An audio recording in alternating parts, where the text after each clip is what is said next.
High noon, Fox. Ohio State at 11-0 on the road at Michigan, also 11-0. The point spread is currently 3.5 in favor of the Michigan Wolverines. Your over-under is somewhere in the 46-point variety. This isn't just another game, Dan. No. This is the reason we're all here. This is the reason we do this show. This year, we've got the sign-stealing controversy, which adds drama. We've got Coach Jim Harbaugh suspended, also adds drama. And in light of all that, it feels like it's sort of a now or never season for Michigan and a real turning point going into this new world order of 2024 and beyond. Because if you're Michigan, if you're a Michigan fan, you're a Michigan player, you might be looking at the atmospherics here thinking, damn, we got to win it now, don't we? Because if not, the white knight of the NCAA is going to ride in on the horse and set the whole thing on fire. Mm-hmm. So that is your backdrop, Dan. That is your backdrop. Other important context is that Michigan has dominated on the ground the last two times these teams have played. Last year, it was 45-23, but close. It was a closer game before Donovan Edwards broke off two long touchdown runs. The year prior, it was a 42-27 win. That was the game that featured 5 touchdowns from Hassan Haskins. So if nothing more, what we know going into this game is that in the previous two matchups, Michigan has proven it can win with the power football against the Buckeyes. Where are you at? I'm taking Michigan, and here's why. It's in Ann Arbor, and Ohio State has not been especially slicey and dicey on the road this year. You could argue they haven't been especially slicey or dicey anywhere unless it's a Marvin Harrison crossing route or something like that. I don't love taking Michigan here. They're beat up along the offensive line, which is that's the centerpiece of everything. That's the centerpiece of the Michigan Thanksgiving table. Ladarius Henderson has been beat up starting left tackle. JJ McCarthy, I don't think Sherrone Moore has trusted him fully. He hasn't thrown a touchdown pass in, a month plus? Since October 21st? Been a minute. There's a lot to love about the first 9 or so weeks about Michigan's season, and I think a little bit to be concerned about in terms of how complete Michigan's offense can be against a very good, stifling Ohio State defense. And that's downfield, where they did succeed, especially in that second half last season. The thing that I come back to with picking this game is the fact that it's in Ann Arbor, and there is something quicksandy about Ryan Day losing 2 in a row and now entering this game with a quarterback situation, with a first half on the road situation that hasn't been great, that it's hard for me to see Ohio State getting their offensive line issues and protecting Kyle McCord worked out against this front. I love that Ohio State's been able to run the ball better recently with Travion Henderson's health getting to a much better point. I think the Winder Wonder factor clearly favors the Buckeyes with having a transformative receiver in Marvin Harrison Jr. and to a lesser extent, Emeka Egbuka.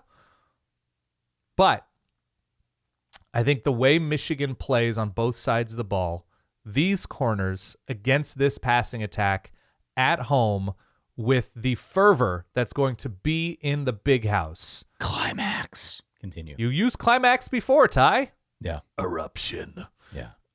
I think there is something about Michigan here that I think will continue to give them the emotional edge. Now, they haven't run the ball. You mentioned how successful they were last year in running the ball, and eventually they broke down Ohio State on the ground. I think they're going to struggle this year, this game against Ohio State on the ground. They eventually succeeded somewhat, and they hammered it over and over and over again against Penn State. I think it's going to be different. I think there is going to be a JJ McCarthy play that opens this up in the second half, maybe much to the reluctance of Sherrone Moore, offensive line coach, offensive coordinator, acting head coach in this game. I think it's necessary. I think it's needed.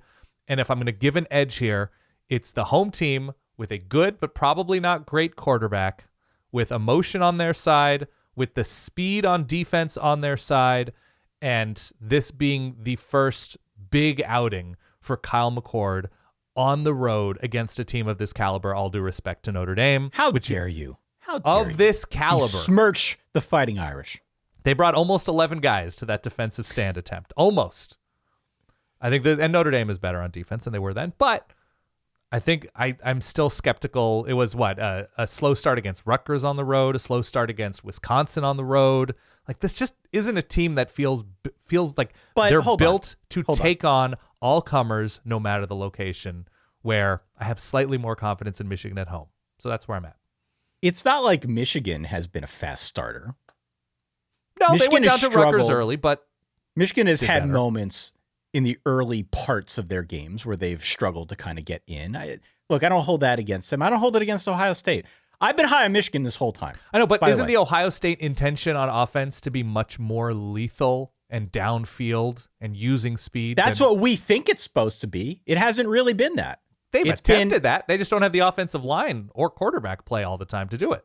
It's been much more defense focused. Sure. On the Ohio State side. And that's just been different. I don't know if it's better or worse. It's just been different than what we've been used to.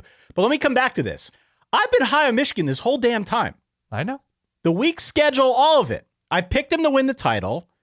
I'm not necessarily backing off that in light of everything we've seen. Why would you? They're undefeated, right? They're undefeated. You have no reason to. We'll see. But let me address the elephant in the room here, okay? Because it's impossible to ignore. The offense, the last 2 weeks, has looked very conservative. Yeah? Yeah, and I was talking with our friend Andy Staples on his show, and he mentioned maybe a lack of confidence in the passing game and protecting JJ McCarthy with some of the injuries up front, and that changing the strategy about being more aggressive downfield, which to me, I still am not buying, but continue.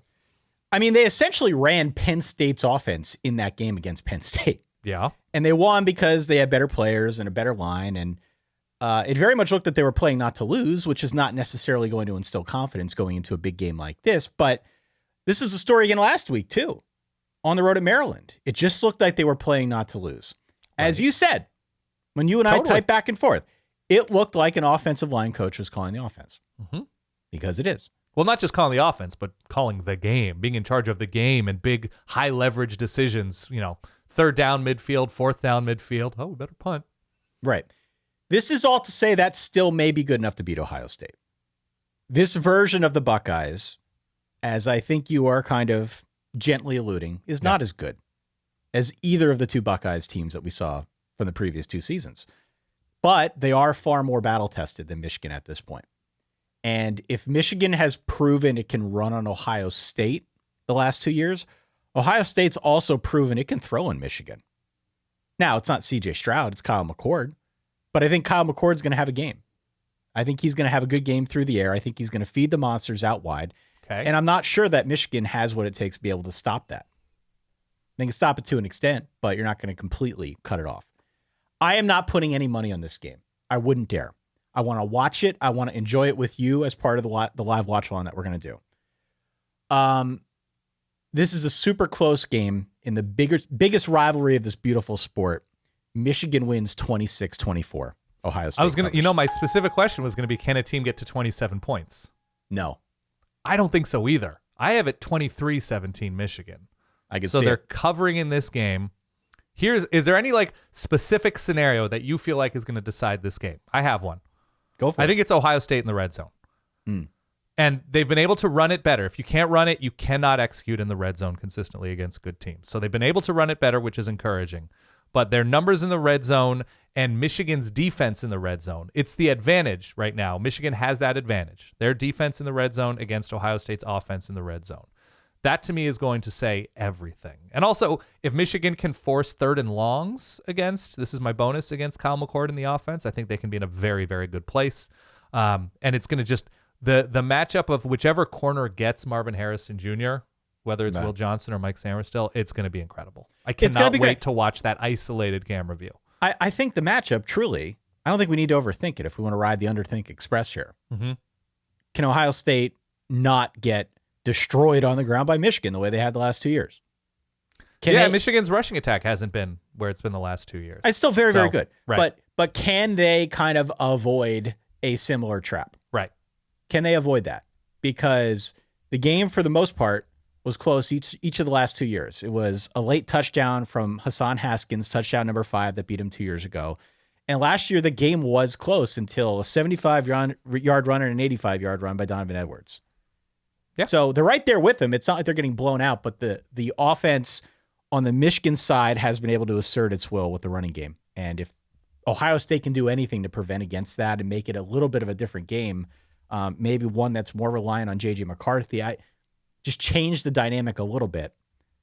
I don't know. I think it's close. I'm not betting money. I want to enjoy it. Who's the better quarterback in this game? Throwing into two excellent defenses. I still trust JJ McCarthy better. Okay. I do. He's been there. Yeah. He's been there. I think so too. So we sort of disagree on this one. Yeah. We sort of disagree. What was your final score again? 26? 26-24. So they don't cover. No, Ohio State plus 3.5.